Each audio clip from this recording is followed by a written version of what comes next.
Jadi, pada bab ini diawali dengan sebuah cerita tentang Miles yang mendengar perdebatan antara Robert dan Carlos. Mereka memperdebatkan siapa yang lebih pantas menjadi presiden dari Asosiasi Multikultural Pelajar. Ada dua kandidat yang mencalonkan diri dan membagikan selebaran sebagai bentuk kampanye. Yang pertama adalah Laura dan yang kedua adalah George. Robert dan Carlos meminta pendapat Miles tentang siapa kandidat yang pantas untuk dipilih. Akhirnya Miles melihat selebaran tersebut. Dalam selebaran Laura, ia menyajikan poin-poin yang masuk akal seperti mempromosikan budaya, menerangkan tujuan yang ingin ia capai, kemudian inisiatif apa yang akan dia buat setelah ia terpilih nanti. Sedangkan dalam selebaran George telah memilih gaya presentasi yang sangat berbeda untuk brosur kampanyenya. Alih-alih menampilkan platform tertentu, poin demi poin seperti yang dilakukan Laura, selebaran George menceritakan serangkaian cerita pendek. Yang pertama, George menceritakan sebuah kejadian di kelas ketika seorang wanita Afrika Amerika tidak bisa mendapatkan perhatian profesor untuk apapun yang ia katakan. Setiap kali ia mencoba berkontribusi di kelas, profesor itu mengabaikannya dan menanyakan pendapat orang Eropa Amerika. Karena dia adalah salah satunya orang kulit hitam di kelas itu. Wanita itu percaya profesor itu berprasangka, tetapi dia tidak yakin apa yang bisa dia lakukan tentang itu.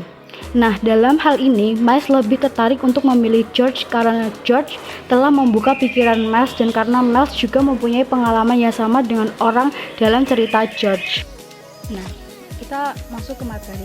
Paradigma naratif. Paradigma naratif dikembangkan oleh Walter Fisher. Karya Fisher ini didasarkan pada konsep bahwa paradigma naratif mempromosikan keyakinan bahwa manusia adalah pendongeng dan bahwa nilai-nilai emosi dan pertimbangan asertif mendasari keyakinan dan perilaku kita. Dengan kata lain, kita lebih dibujuk oleh cerita yang bagus daripada argumen yang bagus. Karya Fisher menegaskan bahwa sifat alami manusia adalah bercerita. Pergeseran paradigma antara rasional dan naratif. Fisher percaya bahwa ia menangkap sifat dasar manusia dengan wawasan bahwa kita adalah pendongeng dan bahwa kita mengalami hidup kita dalam bentuk naratif. Dia membandingkan pendekatannya dengan apa yang dia sebut paradigma rasional, yang menjadi ciri khas pemikiran barat sebelumnya. Dengan cara ini, Fisher menyajikan apa yang bisa disebut pergeseran paradigma atau perubahan signifikan dalam cara orang berpikir tentang dunia dan artinya. Pergeseran terjadi dari paradigma dunia rasional atau sistem logika ke arah paradigma naratif. Fisher berusaha memperlihatkan paradigma naratif sebagai penggabungan logika dan estetika. Kemudian, Fisher menetapkan 5 asumsi. Yang pertama, manusia secara alami adalah pendongeng. Yang kedua, keputusan tentang nilai cerita dibuat berdasarkan alasan yang bagus. Maksudnya adalah, asumsi kedua menegaskan bahwa cerita mana yang akan diterima dan yang ditolak berdasarkan apa yang masuk akal bagi mereka atau alasan yang baik. Seperti cerita di awal tentang selebaran kampanye bahwa Miles lebih memilih punya George yang bercerita tadi, walaupun dua-duanya bercerita juga, tapi punya George lebih melibatkan si Miles secara pribadi. Yang ketiga, alasan yang baik ditentukan oleh sejarah, biografi, budaya, dan karakter. Kalau asumsi ketiga berkaitan dengan apa yang secara spesifik mempengaruhi pilihan orang dan memberikan alasan yang bagus buat dia. Paradigma naratif mengasumsikan bahwa rasionalitas naratif dipengaruhi oleh sejarah, budaya, biografi, dan karakter. Jadi orang-orang itu dipengaruhi oleh konteks di mana mereka itu tertanam. Kembali ke cerita tadi, materi yang muncul sesuai Miles adalah materi obrolan secara khusus relevan baginya. Jadi maksudnya adalah pengalaman dari Miles itu sendiri, bukan materi yang berisi materi logika formal dan persuasi atau mengajak. Yang keempat, rasionalitas didasarkan pada penilaian orang tentang konsistensi dan kebenaran sebuah cerita. Asumsi keempat ini membentuk masalah inti dari pendekatan naratif itu menandakan bahwa orang-orang percaya cerita-cerita sejauh cerita itu tampak konsisten dan jujur secara internal. Yang kelima, kita mengalami dunia yang penuh dengan cerita dan kita harus memilih di antara mereka. Asumsi kelima ini menurut perspektif Fisher didasarkan pada asumsi bahwa dunia adalah serangkaian cerita. Perbedaan paradigma naratif dan rasional. Paradigma naratif yang pertama adalah manusia adalah pendongeng. Yang kedua, pengambilan keputusan dan komunikasi didasarkan pada alasan yang baik. Yang ketiga, alasan yang baik ditentukan oleh masalah sejarah, biografi, budaya, dan karakter. Yang keempat, rasionalitas didasarkan pada kesadaran orang-orang tentang bagaimana pengalaman-pengalaman yang muncul secara konsisten dan jujur dalam pengalaman hidup. Yang kelima, dunia dialami oleh orang-orang sebagai sekumpulan cerita dari mana untuk memilih.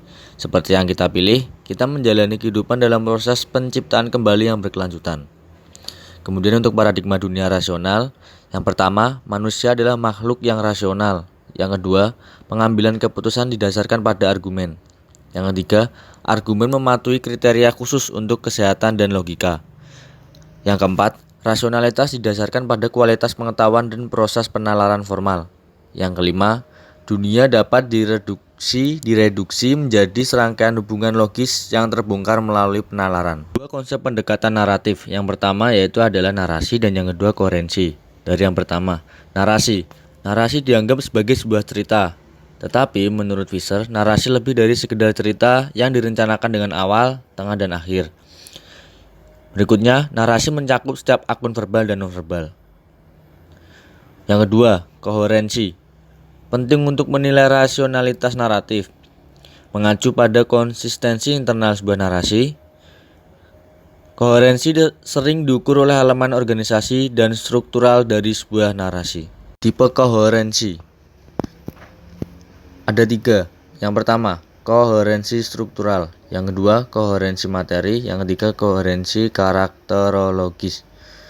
Yang pertama, koherensi struktural adalah bersandar pada sejauh mana elemen cerita mengalir dengan lancar.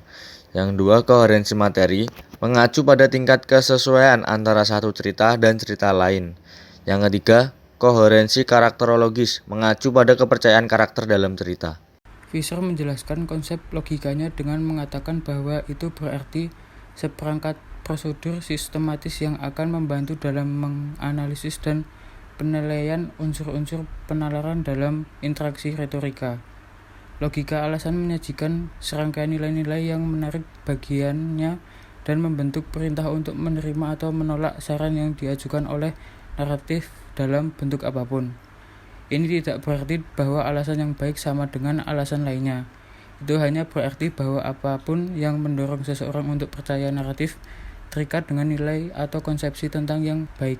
Logika ini adalah proses yang terdiri dari 5 pertanyaan yang diajukan tentang naratif. Apakah pernyataan yang mengeklaim faktual dalam naratif benar-benar faktual? Apakah ada fakta yang relevan yang dihilangkan dari naratif atau terdistorsi dalam penyampaiannya? Apa pola penalaran yang ada dalam naratif? Seberapa relevan argumen dalam cerita dengan keputusan apapun yang dibuat pendengar? Bagaimana naratif akan membahas masalah penting dan signifikan dari kasus ini? Pertanyaan-pertanyaan itu merupakan logika alasan untuk mentransformasikan menjadi logika yang beralasan. Ada 5 pertanyaan lagi yang memperkenalkan konsep nilai ke dalam proses menilai pengetahuan praktis. 1. Apa nilai-nilai implisit dan eksplisit yang terkandung dalam naratif? 2. Apakah nilai sesuai dengan keputusan yang relevan dengan naratif?